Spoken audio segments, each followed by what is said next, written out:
எகிப்திய பெண் தன் வாழ்நாளில் நடக்கப் போவதை அறியாமல் சுற்றித் திரிந்தாள். வாழ்க்கையில் துன்பங்களை மட்டுமே பார்க்கப் போகிறவர் கடைசியாக சிரிக்கிறாள். யார் இவள்? ஆகார்.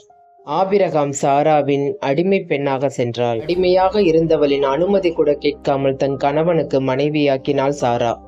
ஆகார் கருவுற்றாள். சாராவை ஏளனமாக பார்த்தாள். சாராவின் கோபம் அதிகமானது. துன்புறுத்தப்பட்டாள். பாலை நிலத்திற்கு தப்பி ஓடினாள். தேவ தூதனை கண்டாள். மீண்டும் திரும்பி வந்தாள்.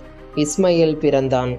ஆபிரகாமின் முதல் வாரிசு. சந்தோஷத்தில் திளைத்திருந்தாள். ஆனால் அது நிலைக்கவில்லை. சாராவிற்கு ஈசாக்கு பிறந்தான். ஆபிரகாமுக்கு ஈசாக்கு மட்டுமே வாரிசாக இருக்க வேண்டும் என்று சாராள் நினைத்தாள். மீண்டும் ஆகாரையும் இஸ்மயேலையும் பாலை நிலத்திற்கு துரத்தடிக்கப்பட்டனர். இஸ்மயேல் தண்ணீர் தாகத்தால் சாகும் நிலைக்கு தள்ளப்பட்டான். ஆகார் அழுது தவித்தாள். கடவுளின் கிருபையால் தண்ணீர் கிணறு உண்டாயிற்று. தாகம் தீர்ந்து தெம்போடு நடந்தால் புதிய உற்சாகத்தோடு உருவானது இஸ்மயேல் சந்ததி.